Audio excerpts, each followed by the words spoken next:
Good morning, students. Today we are going to start a new unit, a rotational motion of system of particles. तो कोई भी system हम लेंगे जिसमें बहुत से पार्टिकल्स को कंसीडर किया जाएगा, तो उसकी हमने मोशन स्टडी करनी है जिसमें कि रोटेशनल मोशन का रोल प्ले होगा। तो इसमें जो रोटेशनल मोशन होती है इसमें लीनियर वेलोसिटीज का रोल प्ले होता है और उसमें हम सबसे पहले जो है centre of mass of two particle system को बाइनरी सिस्टम बोला जा सकता है। सबसे पहले हम सेंटर ऑफ मास की आपको डेफिनेशन बताएंगे, फिर हम टू पार्टिकल्स जैसे m1 having position vector r1 और m2 जो है ये moving with velocities v1 and v2, इनका सेंटर ऑफ मास जो हमने c लिया है r फाइंड करके आपको बताएंगे। COM क्या लिखा है, सेंटर ऑफ मास। तो सेंटर ऑफ मास की सबसे पहले हम आपको डेफिनेशन बताते हैं और सेंटर ऑफ मास के लिए जैसे कि ये हमने जहाँ पे ये जैसे कि ये स्केल ली है मैंने वहां से उठाई है, तो इसका सेंटर ऑफ मास क्या होता है, वो एक सेंटर होता है, एक पॉइंट होता है जो कि frame of reference X Y Z क्या होते हैं पहले ये मैं आपको क्लियर कर दूं। एक्स वाई जेड के जो है एक जर्नल है जो कि एक्स एक्सिस आई जो यूनिट वेक्टर है, वाई जे और जेड के, ये तीनों चीजें इसके अंदर आती हैं। ये मैं लिख के रख देता हूँ आपके लिए ऐसे करके, r इज इक्वल टू एक वेक्टर फॉर्म में एक्स आई वाई जे और जेड तीनों डायरेक्शन इसमें होती हैं, इसलिए हम नाम जो है आर रखेंगे। ये फ्रेम ऑफ रेफरेंस होता है। तो मैं ये हमारे पास स्केल पड़ी है, तो इसका सेंटर ऑफ मास जैसे कि हम जहाँ पे पॉइंट है, क्योंकि ये सिमेट्रिकल रॉड है तो इसका सेंटर ऑफ मास सेंटर में आएगा, where whole mass of the body is supposed to be concentrated. जैसे जहाँ पे जितने भी पार्टिकल्स हैं इन सभी का मास जहाँ पे लाई कर रहा है, तो इस पॉइंट को सेंटर ऑफ मास बोलते हैं। सेंटर ऑफ मास कोई मास नहीं है, एक पॉइंट है जो कि जहां पे हमने जैसे डायग्राम के अंदर दिखाया है, ये दो मासेस हैं, तो इसका ये सेंटर ऑफ मास सी है जो कि आर, इसकी पोजीशन वेक्टर क्या होता है, जो फ्रेम ऑफ रेफरेंस का सेंटर होता है ओरिजिन, वहां से उसका जो डिस्टेंस होता है उसको पोजीशन वेक्टर बोलते हैं, जिसमें तीनों का रोल प्ले होता है, एक्स वाई जेड आई जे के इनके अंदर लगाया जाता है। तो सबसे पहले मैं आपको अभी देखो ये आपको दिख रहा है, ये एक ही पॉइंट होता है, centre of mass is the point where whole mass, पूरी जैसे ये रॉड है इसका मास जहां पे कंसंट्रेटर सपोज करते हैं, ये पार्टिकल जितने भी पार्टिकल्स हैं, तो आज का हमारा जो स्टडी है सिस्टम ऑफ पार्टिकल्स है उसकी मोशन देखनी है। और कौन सी मोशन देखनी है हमने, रोटेशनल मोशन। ये बाइनरी सिस्टम क्या होता है, जो टू पार्टिकल्स का सिस्टम होता है, तो उसकी आज हम स्टडी आपको बताने वाले हैं। तो आइए हम सबसे पहले सेंटर ऑफ मास की आपको डेफिनेशन बताते हैं। सेंटर ऑफ मास जिसको हम यूजली COM बोल दिया करेंगे, जैसे कि मैंने जहां लिखा है सेंटर ऑफ मास क्या होता है, इज द पॉइंट, ये जनरल हम लिखेंगे, ये तो हम सेंटर ऑफ मास तो टू पार्टिकल्स का बताएंगे और उसी को हम जनरलाइज भी कर सकते हैं। Centre of mass is the point where whole mass, where whole इधर लिख देते हैं, whole mass of the system is supposed, क्योंकि वो सपोज्ड होता है टू बी कंसंट्रेटेड मतलब वहीं पे सारा कंसंट्रेटेड हम सपोज कर देते हैं कि कंसंट्रेटेड तो होते ही नहीं है। जैसे कि यहाँ हमने पॉइंट देखा है इसके ऊपर पूरा बैलेंस बन रहा है, इसे मैं भी करके आपको दिखा रहा था, ये बड़े ध्यान से करना होता है। तो ये तो यूजली सेंटर ही आता है अगर सिमेट्रिकल बॉडी है, तो ये बड़े ध्यान से आपको देखना है। ये है पॉइंट, देखो मैंने ऐसे किया है। अब क्या है कि ये जो पॉइंट है जहां मैंने फिंगर रखी है, तो इसमें रॉड के जितने भी पार्टिकल्स हैं, ये हैं साइड में, इधर से तो किसी ने उठाया नहीं, इधर से तो सारा मास जहां पे सपोज किया जा रहा है जहीं पे पड़ रहा है कंसंट्रेटेड है, is the point where whole mass of the system, जैसे ये सिस्टम है रॉड है, is supposed to be concentrated. तो आइए हम centre of mass of two particle system, ये जो मैंने हेडिंग लिखा ये फाइंड करते हैं। तो इसके लिए क्या करना है, कंसीडर R1 और R2 क्या है, ये पोजीशन वेक्टर्स हैं, क्योंकि ये पोजीशन है। पोजीशन वेक्टर क्या होते हैं, जो फ्रेम ऑफ रेफरेंस पे ओरिजिन से उसकी पोजीशंस बतानी होती है, उन्हीं इन्हीं पोजीशन का जो चेंज है वो इनकी वेलोसिटी बनेगी। तो आइए हम let R1 and R2 are the position vectors, जेटा पोजीशन वेक्टर्स, जिसको हम PV भी बोल सकते हैं, of a two masses M1 and M2 respectively, M1 M2 moving with velocities, जो वेलोसिटीज के साथ मूव कर रहे हैं, और कौन सी वेलोसिटीज हैं, ये लीनियर वेलोसिटीज हैं, v1 एंड v2, इसके ऊपर भी वेक्टर लगा सकते हैं रिस्पेक्टिवली। रिस्पेक्टिवली क्या होता है कि जैसे कि m1 की पोजीशन वेक्टर r1 है, उसकी वेलोसिटी v1 है, m2 मास जो है उसकी पोजीशन वेक्टर r2 है, और उसकी वेलोसिटी जो है v2 बन जाती है। ठीक है, अब वेलोसिटी जो होती है, rate of change of position vector जो होते हैं वो पोजीशन ही होती है। जैसे r1 की जो चेंज है वो वेलोसिटी m1 की बताएगा, और जो r2 की चेंज है पोजीशन की वो वेलोसिटी m2 की बताएगा, मास की। और फिर हम सेंटर ऑफ मास इसका जो है वो फाइंड करेंगे, जो कि r फाइंड करना, हमने r पोजीशन वेक्टर ही फाइंड करना होता है, तो तभी हम r1 और r2 लिखेंगे और r हम फाइंड करके देंगे। देयरफॉर जो v1 है वो क्या होगा, इसमें वेक्टर तो है ही, लेकिन वेक्टर लगाने की जरूरत नहीं। एंड v2 जो है वेलोसिटी ऑफ फर्स्ट पार्टिकल जो है वो differentiation of r1 rate of change of position r1, तो जो v2 होगा rate of change of position r2 होगा। ये आपको इनकी वैल्यूज यूज करनी है, ये लिखना पड़ेगी। तो इसका हम देखेंगे कि जो टोटल मोमेंटम है, मास ऑफ फर्स्ट पार्टिकल, उसकी वेलोसिटी जो है टोटल मोमेंटम ऑफ द, क्योंकि rate of change of momentum he force बनेगा, और फोर्स के बिना कोई चीज मूव नहीं करती। न्यूटन सेकंड लॉ यहां लगाना पड़ेगा, फिर हमें centre of mass of two particle system मिल जाएगा। तो टोटल मोमेंटम जो है वो आपको पता लगाना पड़ेगा, total momentum of the system, two particle system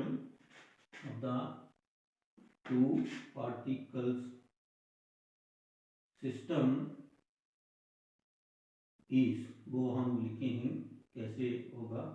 m1 v1 plus m2 v2। अब v1 और v2 की वैल्यूज जहां डालेंगे हम, तो फिर इसको डिफरेंशिएट करेंगे, न्यूटन के सेकंड लॉ वो बन जाएगा rate of change of momentum, जो फोर्स का पता चलेगा। तो फिर हम सेंटर ऑफ मास जो है इसके ऊपर, वो दोनों के ऊपर जो फोर्स लग रही है वो जहां पे लगाएंगे, और जहां से देखेंगे कि वो क्या उसका सेंटर ऑफ मास कैसे फाइंड करते हैं, देखिए ध्यान से, एक्सटर्नल फोर्स का पता चलेगा। तो जहां पे हम ये वैल्यूज डाल देते हैं, put the values of v1 and v2, और इसको डिफरेंशिएट भी करना है, differentiating with respect to time, दोनों चीजें कर सकते हैं। तो आइए हम using the values of v1 and v2 कर लेते हैं पहले, dr1 by dt plus m2, ये m1 था, dr2 बाई, क्या किया हमने, v1 और v2 की वैल्यूज डाल दी। नाउ हमने क्या करना है, डिफरेंशिएटिंग, बेटा डिफरेंशिएशन आना चाहिए with respect to time, time जो है t ही बोलते हैं, time t, we get d by dt करेंगे। तो बेटा ये मोमेंटम का change with respect to time जो है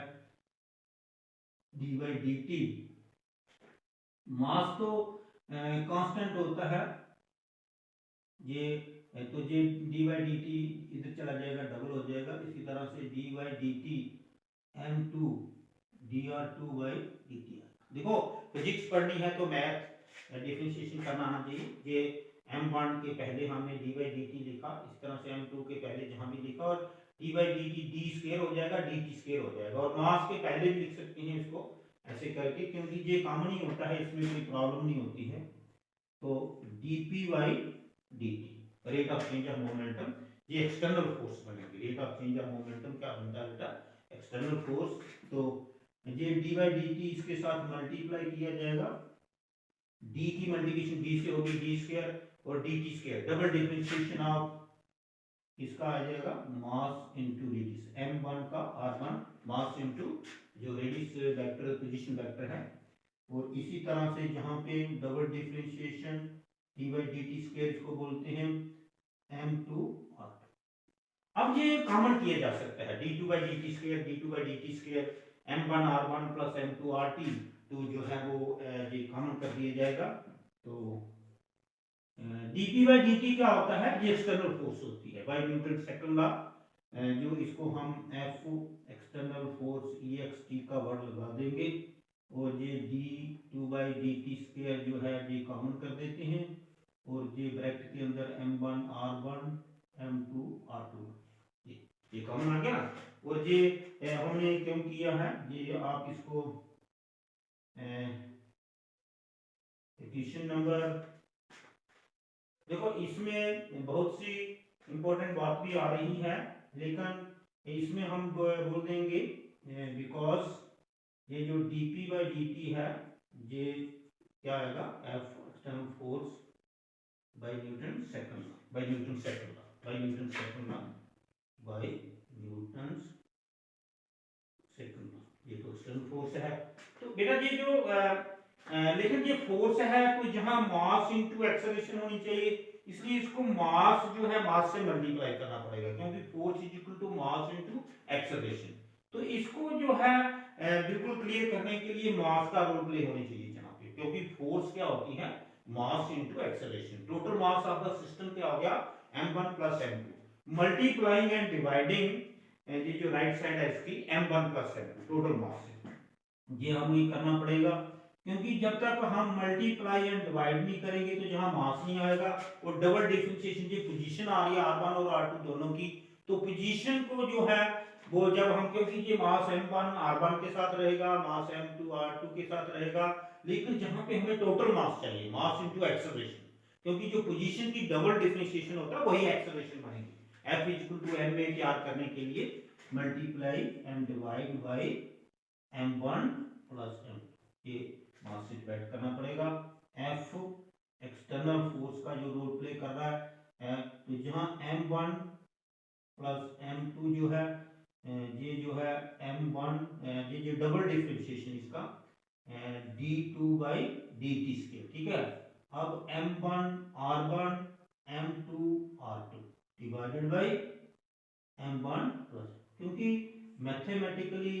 एक रूल होता है कि जब तक जिस फैक्टर से हम मल्टीप्लाई करें उस फैक्टर से हमें डिवाइड भी करना पड़ता है। तो ये पूरा रोल कर रहा है मास इनटू ये एक्सेलरेशन बनेगा, क्योंकि ये पोजीशन शो करेगा जिसको हमने फाइंड करना है, दोनों पार्टिकल्स की कंबाइंड जो पोजीशन है। तो देखिए हम जहां पे इसको क्या करते हैं, इफ r जो है is the centre of mass of the centre of मास, मतलब ये पोजीशन वेक्टर जो है यही तो फाइंड करना है, is the centre of mass of the two masses m1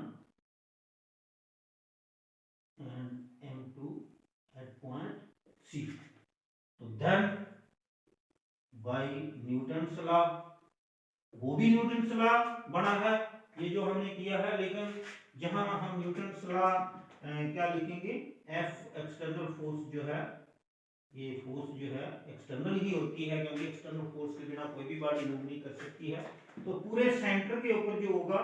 तो वो होगा टोटल मास, जैसे कि m1 प्लस m2 आ, क्योंकि सेंटर ऑफ मास में जो है दोनों मास का जहां मास मतलब पॉइंट वजन होगा m1 का भी और m2 का भी, जहां पे जो पोजीशन मिलेगी दोनों का रोल प्ले आएगा, m1 plus m2 double differentiation of r। तो जी बेटा मास इनटू एक्सेलरेशन आ गया, जो कि न्यूटन सेकंड लॉ आपको पता ही है, F equal to mass into acceleration. तो A होता है ना डबल डिफरेंशिएशन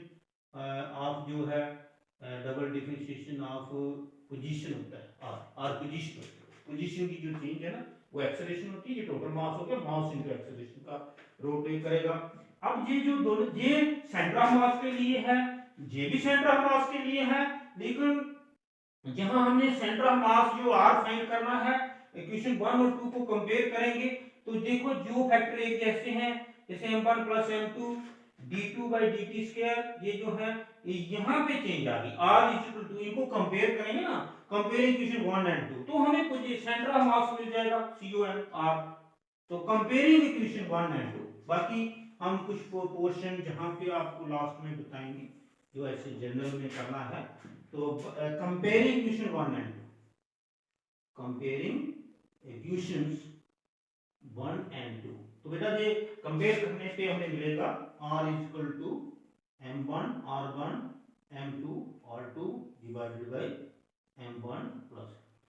ये आ गया centre of mass of two particle system, COM of two particle system, particles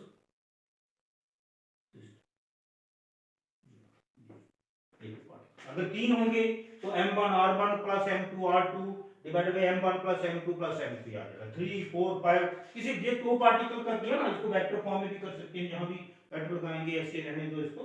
तो इसके है दो पार्टिकल सिस्टम का, तो इसके ऊपर हम केस भी कर सकते हैं। जैसे नंबर 1, अगर दोनों मास एक जैसे हैं तो सेंटर ऑफ मास बिल्कुल सेंटर में आएगा, सेंटर ऑफ मास, तभी तो उसका नाम ही सेंटर ऑफ मास है। ये बाहर की तरफ भी आ सकता है, जैसे जी मास बड़ा है तो सेंटर ऑफ मास उस मास की तरफ बढ़ जाएगा। तो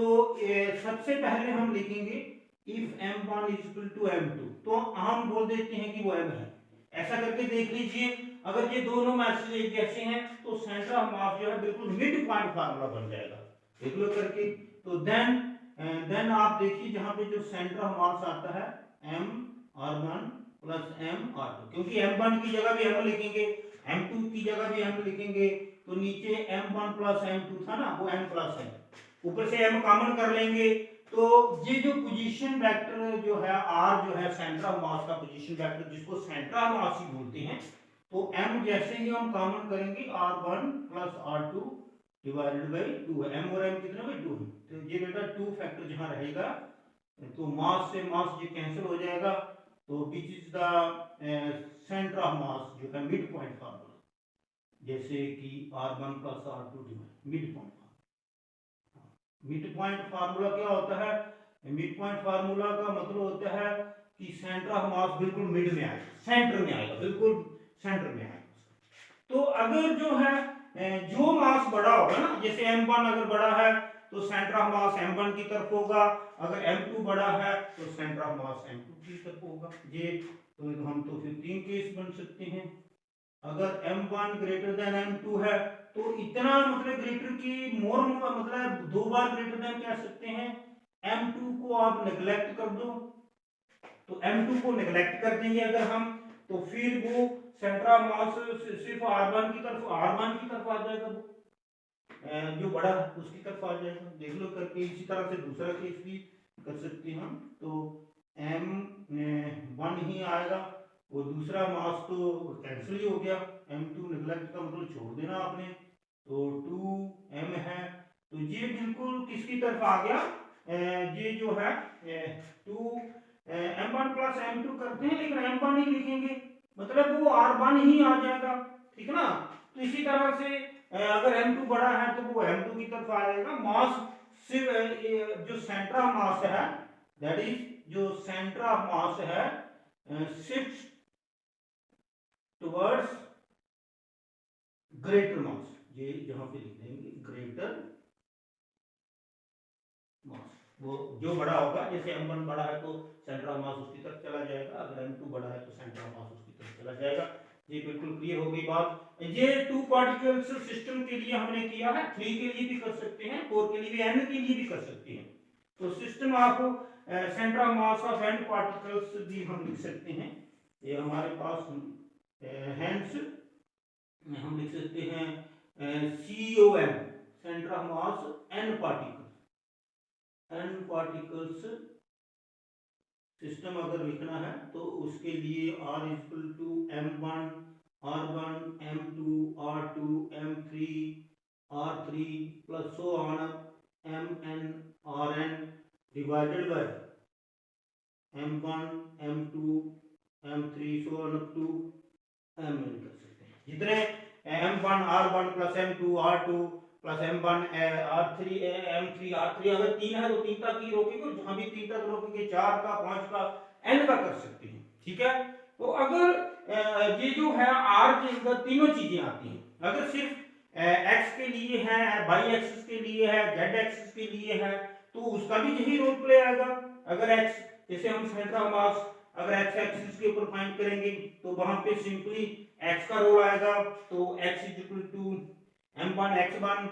plus m2 x2 plus m3 x3 और y का z का। इसी तरह से अलग अलग वो जो सिस्टम्स हैं वो जिनको कार्टेशियन फॉर्म में भी आपको करके दिखाएंगे। तो ये था आज का central mass of two particle system, जिसको हमने जनरलाइज करके n पार्टिकल सिस्टम के लिए भी बता दिया आपको। ठीक है, तो central mass of two particle system की ही आप रखिए इंपॉर्टेंस इसके अंदर, जिसमें हमने इसके दो केसेस किए हैं, जिसमें अगर दोनों मास एक जैसे हैं तो सेंटर ऑफ मास बिल्कुल सेंटर में होता है। अगर m1 बड़ा है तो सेंटर ऑफ मास जो है वो m1 की तरफ बढ़ जाएगा, ग्रेटर मास की तरफ बढ़ जाएगा। अगर m2 बड़ा है, वो कैसे पता चलता है, जो बड़ा है वो इतना बड़ा लेना है कि दूसरे को नेग्लेक्ट कर देना, मतलब छोड़ देना, तभी पता चलेगा हमें। कभी जैसे जहां किया तो r इक्वल टू r1 आ गया, अगर m2 बड़ा होता तो r इक्वल टू r2 आ जाता, और क्या होना था। तो ये है ये की क्या किया हमने, सेंटर ऑफ मास क्या होता है, the point where whole mass of the body is supposed to be concentrated. और हमने r1 और r2 लिए हैं position vectors of two masses m1 m2 moving with velocities v1 and v2। Two particle system आ गया, जिसमें पहले की वेलोसिटी dr1/dt करना पड़ेगा, दूसरे की वेलोसिटी dr2/dt, मतलब दूसरे की पोजीशन की चेंज दूसरे की वेलोसिटी बनेगी और पहले की पोजीशन की चेंज पहले की वेलोसिटी बनेगी। तो total momentum of the to particle system क्या आ जाएगा, m1 v1 plus m2 v2। तो इनमें v1 और v2 की वैल्यू डालने के बाद हमने इसको डिफरेंशिएट किया, क्योंकि मोमेंटम ही चेंज होगा तो फोर्स का पता चलेगा। तो हमने यहाँ पे जो डबल डिफरेंशिएशन का रोल प्ले किया है, और मोमेंटम का चेंज जो है वो फोर्स होती है, ये तो आपको पता है Newton second law. Multiply and divide m1 plus m2 से क्यों किया है, क्योंकि मास इनटू डबल डिफरेंशिएशन से एक्सेलरेशन का रोल प्ले होता है, इसलिए इसको मास से हमने मल्टीप्लाई करना था, लेकिन डिवाइड भी करना पड़ेगा, क्योंकि मैथमेटिकली रूल को हम बाई कार्ड नहीं कर सकते हैं, उसको बाईपास नहीं कर सकते हैं। तो ये हमें पूरा डाउट है कि यही सेंटर ऑफ मास होगा, यही पोजीशन वेक्टर आपका सेंटर ऑफ मास होगा, जिसको ओनली आप सेंटर ऑफ मास ही कह सकते हैं। इसलिए हमने r को क्या बोल दिया, centre of mass of the two particles m1 and m2, two masses बोल दिया एट पॉइंट c जो है। Then by Newton's law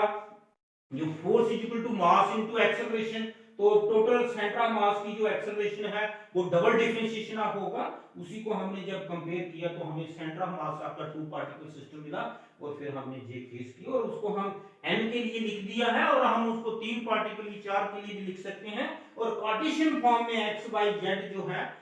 x के लिए भी लिख सकते हैं। अगर x1 by x लिखना है तो x1 वो जो x2 y x2 x3 वगैरह लिख सकते हो, और y क्योंकि तीनों आ सकते हैं, x वाले भी आ सकते हैं, y वाले भी आ सकते हैं, z वाले, इसमें तो तीनों होते हैं ना r में, तो तभी हमने इसको लिख के रखा है कि ये था system of two particle system जो है। ये आज हमने नया यूनिट स्टार्ट किया है, motion of system of particles, जिसमें एक एक पार्टिकल का आपको हिसाब देना पड़ेगा, और मैक्सिमम इसमें रोटेशनल मोशन आता है, और तभी इसको r से डिनोट किया जाता है पोजीशन वेक्टर को। उसमें तीनों कोऑर्डिनेट्स आते हैं x y z, जो कि स्पेस में होते हैं। ये चीजें सारी स्पेस में ली जाती हैं। जैसे ये बाइनरी सिस्टम की मैं आपको एग्जांपल बता दूं, टू पार्टिकल सिस्टम की, जैसे जो सन जो है वो सभी प्लैनेट्स को अपने अराउंड रिवॉल्व कर रहा है, और अर्थ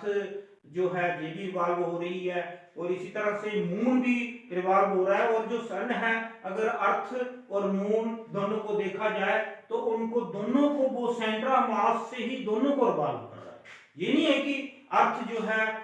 वो सन के अराउंड रिवॉल्व कर रही है, लेकिन मून जो है वो अर्थ के कर रहा है, लेकिन वो सन के भी तो कर रहा है, और सन जो है जो दोनों के ऊपर ग्रेविटेशन फोर्स लगा के उनको रोटेट कर रहा है। रोटेशनल मोशन का ही यहाँ पे रोल आता है। जो मैंने एग्जांपल बता दी आपको, binary system of moon and earth revolving around the